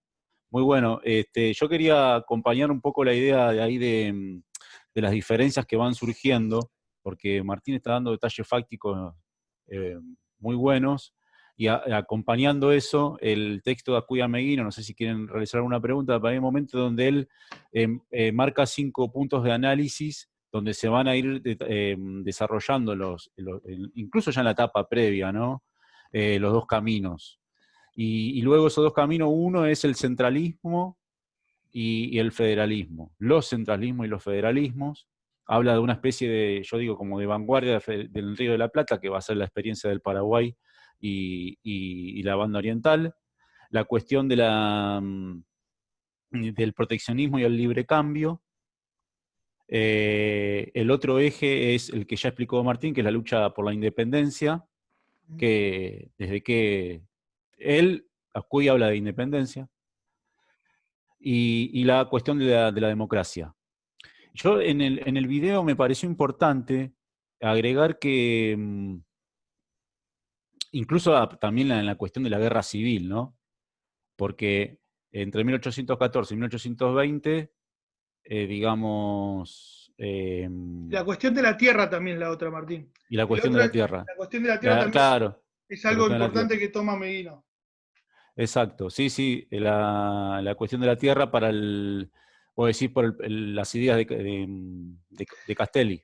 Sí, algunos plantean en esa división entre dos caminos de Mayo, ¿no? Esos 4 puntos que nombraste, más el otro donde se dividen las aguas, es en la cuestión de la tierra.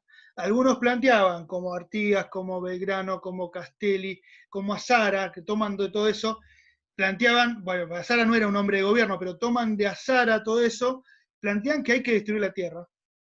Y otra postura, no, hay que concentrar la tierra para el monocultivo o para que haya grandes terratenientes, ¿no? Cuando veamos Artigas, el documento importante de Artigas es el Reglamento de Tierras de 1815, y eso se compara en el texto de Meguino en el otro capítulo, ¿no, Martínez? Sí. Se compara sí, está la etapa esta de que para evitar el latifundio, eso lo plantea Ascuy Meguino, dice reforzar o reformar el régimen latifundista de ocupación del espacio rural. O sea que digamos que lo que va sucediendo en el siglo XIX, que es la imposición, lamentablemente, o sea, el latifundio pasa a ser, digamos, el eje de concentración político y económico que responde al poder real incluso,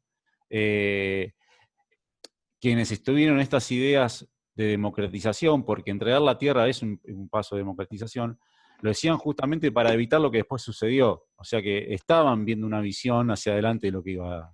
Digamos, si perdemos el proceso revolucionario, políticamente nos va a pasar esto, digamos, no tener independencia política, y económicamente ir hacia una desigualdad que es volver casi prácticamente a la etapa previa de la revolución. Perdón. ¿No? 1813, asamblea. Otra cosa que sale de la asamblea del año 13 es expulsan a los diputados artiguistas. Artigas, que ya era un hombre fuerte en la banda oriental, que todavía no había tomado la banda oriental de Montevideo, todavía seguía sostenido por los realistas, pero empieza a enfrentarse a Buenos Aires. Él hace un congreso en las Tres Cruces, el Congreso de las Tres Cruces, y de ahí salen las instrucciones que van a llevar los diputados a ese congreso en Buenos Aires, que es la Asamblea del año 13. Y no los dejan participar.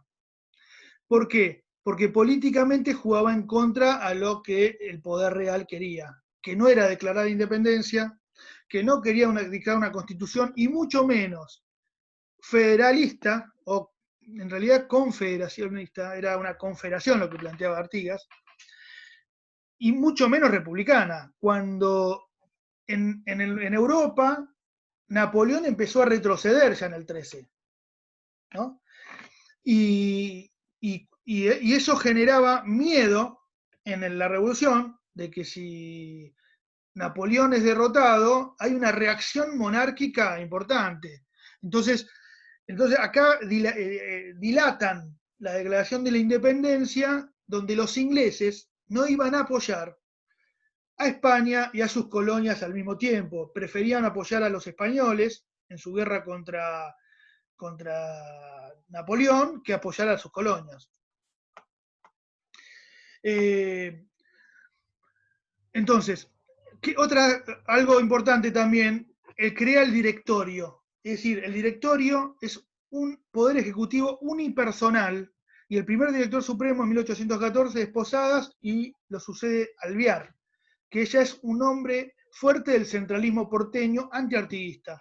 Y le ponen, a la cabeza de Artigas le ponen un precio, lo persiguen. En esa coyuntura, 1814, el artiguismo, 1815, toma Montevideo, toma la banda oriental y va conformando un espacio político que se llama la Liga de los Pueblos Libres. Eso lo vamos a analizar con el capítulo de Artigas. Pero en 1815, la situación en el Río de la Plata era totalmente distinta y peor que en 1810. Y ahí es donde se declara la independencia. Es decir, ustedes miren el otro año, ¿no? Porque cuando cae Alvear,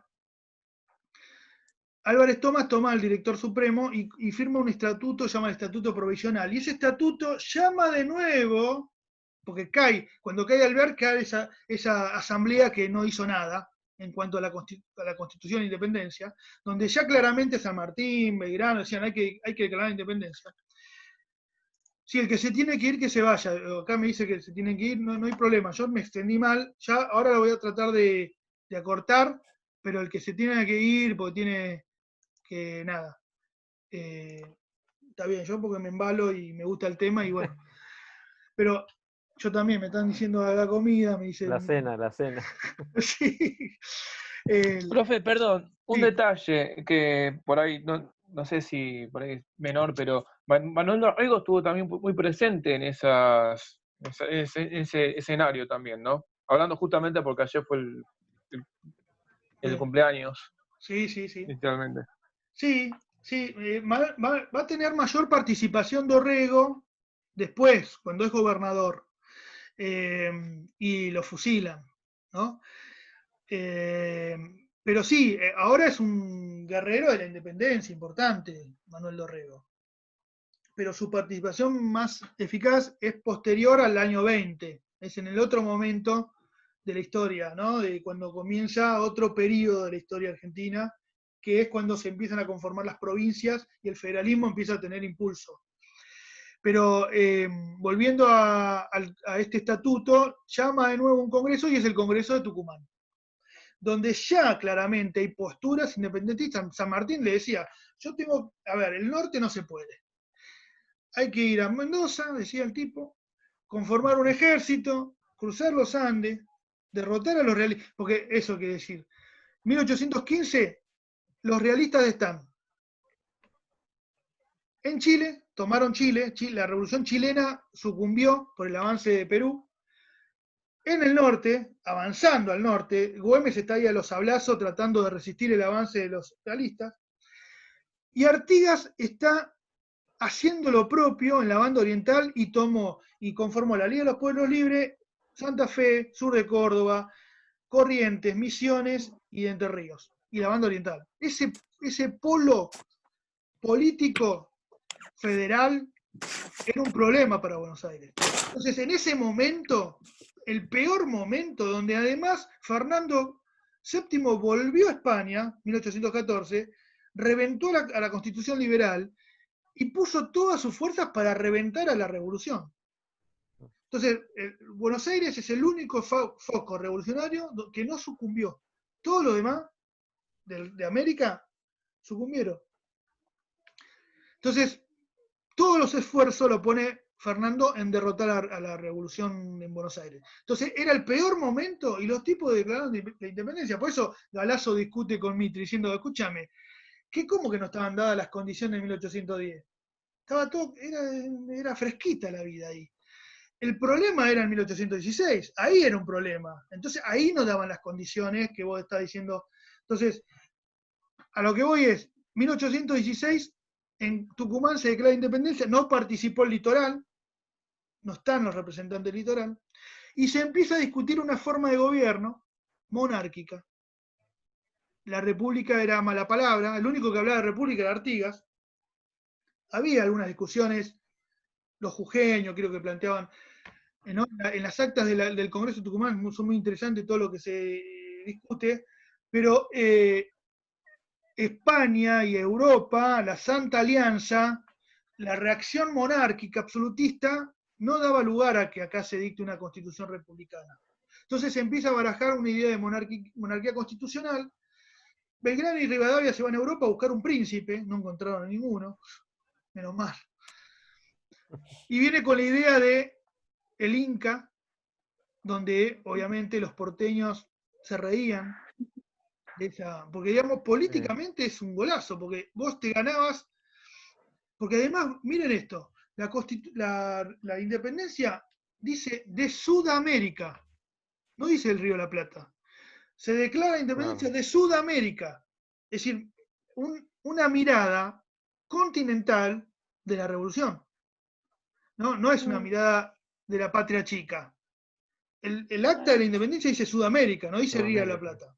Entonces, vos planteás Sudamérica, es toda América del Sur. Y si querés, en México. Por eso, ganarse a los pueblos originarios es importante.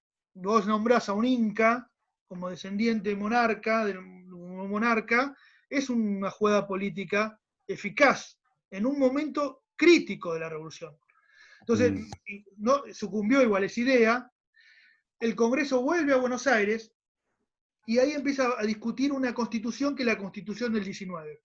Y esta constitución, aristocrática, centralista, y que daba lugar a la monarquía, no fue aceptada por el litoral, que avanzan, Estanislao López y Ramírez, que eran hombres de Artigas, y en la batalla de Cepeda terminan con el Congreso.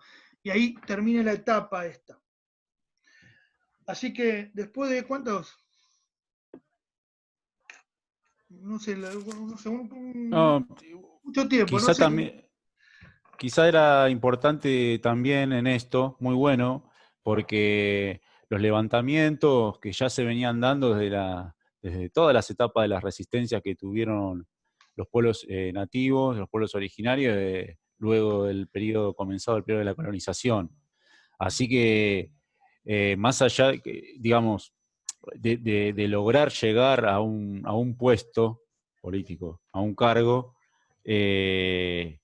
ellos, la rebelión estaba en su sangre, ¿sí? Estaba ahí, lo de Tupac Amaru en tiempos, hoy vivimos en tiempos muy, muy rápidos, muy efímeros y también muy rápidos en ese momento, hacia un siglo atrás, una semejante rebelión, 50 años atrás, 1780, semejante rebelión, digo, no es un dato atrás, no es un dato 30, perdón, no es un dato menor incorporarlos, y además hay la cuestión de la identidad, porque los dos bandos usaban a todos los sectores sociales. Entonces iban al frente de batalla y eran entre hermanos. Digamos, si vos lograbas ese clic, digamos, que intentó hacer Tupac Amaru, que él también aglomeró todo eso, digamos, es un proceso muy importante. Y no solo una estrategia política. Claro, muy bueno. Ojalá, digamos, esto también se trabaje en una perspectiva más de largo plazo, ¿no? Sí. La incorporación en el poder de los pueblos nativos. Bueno, gente, los voy a liberar. Disculpen. Gracias. Bueno, ¿qué más? Declaramos la independencia. No sé cómo saltamos del Cabildo a Tucumán, ¿eh? Imagínense la vehemencia que yo le pongo, a las ganas que le pongo a los pibes de tercer año. Esto se ve en tercer año en la secundaria. Pobrecito. Se te duermen los pibes. Mentalmente te debe estar puteando, Martín. No, pero se dan cuenta que me encanta el tema. Algunos se enganchan, pero la mayoría, viste, se hacen una siesta. Sí. Pero trato de hacerlo más didáctico. Obviamente ustedes son grandes, podemos hablar de política, otras cosas. Pero bueno, la clase o el encuentro que viene tiene que ver con textos. A ver si me acuerdo. Que estén en el drive. Que estén en el drive. Sí, no, disculpen. Lo que pasa, me di cuenta cuando me avisaron. Mavi me parece me avisó. no sé, no me dejaba difundirlo, debe ser por cuestiones de Copyright, permisos, qué sé yo. ¿Tenés ahí, Martín, a mano? Sí, estoy abriendo la unidad 3, clase 8 Sí. sería. Tenemos Di Meglio, Silvia Ratto, Rodríguez Nicolás y El Mayo de las Mujeres. O sea, tenemos El Mayo de las Mujeres, sería vamos por los títulos, de la independencia a la anarquía, El pueblo quiere saber de qué se trata. No, y El pueblo dónde está, perdón. Sí. Y de Di Meglio. Esos son los cuatro textos. Bueno, explico.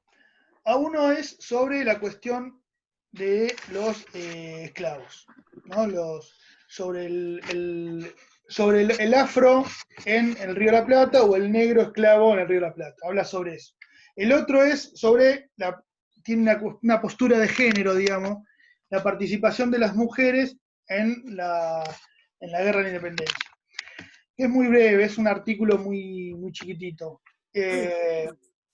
Pero es importante destacar que no eran hombres nada más los que estaban en la lucha de la independencia, sino que hubo mujeres con muchos ovarios, digamos, bien puestos, que agarraron las armas y lucharon.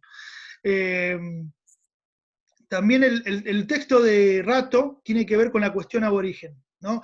¿Cuál es el impacto de la Pampa, al sur de Buenos Aires, sobre la revolución? Es muy interesante. ¿Cuál es el impacto que hay? Y el otro, que es el de Di Meglio, tiene que ver con los sectores populares en este proceso de la revolución. Son cortitos, no, aunque parecen 4, no son largos. Así que lo que voy a reorganizar, hay 2 clases que no van a existir. Uno es que yo había planteado un parcial. Te iba a preguntar.